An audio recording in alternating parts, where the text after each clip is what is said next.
안녕하세요. 부동산 사기당했던 경입니다. 자, 뉴스를 한번 보겠습니다. 자, 전세 대란에 정부 임대를 늘리고 대출을 확대하겠다는 내용을 보겠습니다.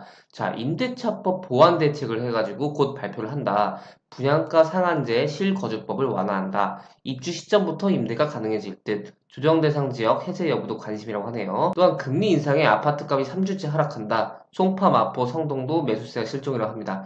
그래서 지금 임대차법이 한 7, 8월 때쯤 이제 또 만료가 되는데 그 계약갱신 청구권이 말이죠. 그래서 지금 전세 대란이 올 것이냐. 전세 대란 된다. 지금 이중 가격, 삼중 가격 때문에 대출도 잘 안 나오고 하다 보니까 이제 임차인들이 전세 대란이 돼서 이사를 구하기가 쉽지 않을 것이다라는 측면도 있고 아니다. 지금 금리가 또 많이 올랐고 그렇기 때문에 집값이 떨어지고 있어서 전세 가격도 내려간다 하는 분들도 있어요. 이 분들에서 각자의 의견이 약간 다르긴 하지만 여러분들이 어느 쪽을 생각하시든 상관은 없겠지만은 일단 7, 8월의 상황을 보면서 내가 어떻게 방향을 잡고 오를 것인지 내릴 것인지에 대한 생각도 하면서 조금 준비를 하시면 좋을 것 같네요. 지금 금리 인상과 대출 규제가 맞물리면서 수도권의 역대급 거래 한파가 이어지는 가운데 곧 발표가 될 예정인 분양가 상한제 개편안과 그리고 전월세 대책 등 새 정부에서 부동산 정책이 하반기 시장 흐름에 곧 큰 변곡점이 될 것으로 전망된다고 합니다.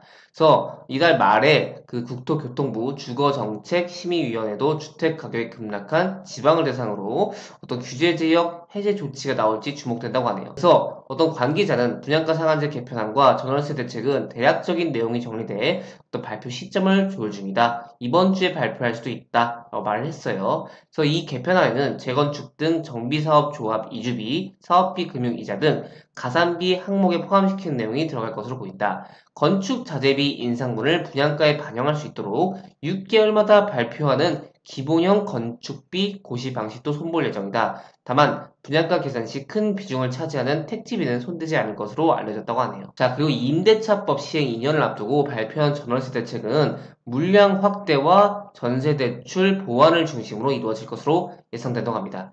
먼저 그 전월세 금지법이 완화된다고 하네요.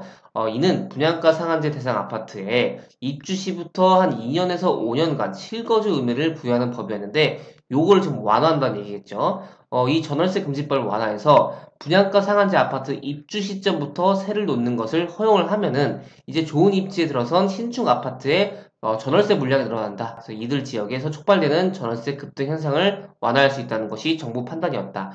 이전에는 이제 무조건 실거주를 해야 되기 때문에 전월세를 줄 수가 없어서 또 매물이 줄게 되고 그만큼 또 사람들이 못 찾다 보니까 가격이 올라가는 상황이 있었지만 지금은 실거주 안 해도 된다. 바로 전월세를 줄 수 있게 한다 해가지고 전월세 물량을 좀 늘리겠다는 게 정부 판단이에요. 그래서 신혼부부, 다자녀 가구 등의 전세 보증금 대출을 수도권 기준 최대 3억까지 늘려주는 등 전세금을 마련하기 위해 어려운 계층을 위한 다양한 금융 지원 방도도 검토 중이라고 하네요. 그래서 지금 최대 3억 원까지 늘려줄 수도 있다고 하는 것 같아요. 그래서 규제 지역 해제는 일단 지방을 중심으로 이뤄질 것으로 보인다.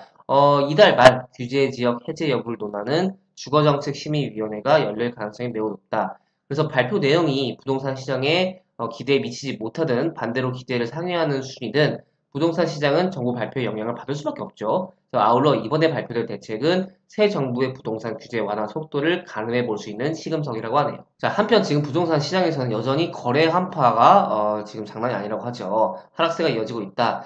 한국부동산원에 따르면 3주 연속 약세를 이어갔다고 하고요. 하락폭 역시 전주보다 커졌다고 하네요. 그래서 거래 절벽이 지속되면서 시장 관망세가 짙어진 가운데 다주택자의 절세 매물이 증가한 반면 대출 규제와 금리 인상 부담으로 매수세가 위축됐기 때문이라고 풀이된다고 합니다. 네, 그래서 지금 나는 내 집 마련 관심이 없는데 나는 무조건 지금 떡락할지도 모르는, 폭락할지도 모르는 부동산을 사진 않겠다. 금리도 올라가고 30년, 40년, 50년 노예되기 싫다 하시는 분들은 이제 전월세를 어떻게든 사시게 될 텐데, 물론 현금이 많은 분들이라면 걱정이 없겠죠. 하지만 내가 조금 현금이 부족한데 집을 사진 않고 전월세를 살 거야 하시는 분들은 이 지금 정부의 발표를 잘 보시면 좋을 것 같고, 아마 이제 만약에 계약갱신 청구권을 썼던 분들이라면 조금 더 집중해서 봐야겠네요. 네, 오늘은 여기까지 진행하도록 하겠고요. 조금이라도 도움 되셨다면 좋아요만 부탁드리겠습니다. 제작에 큰 힘이 됩니다. 그러면 다음 시간에 뵐게요. 여러분, 안녕!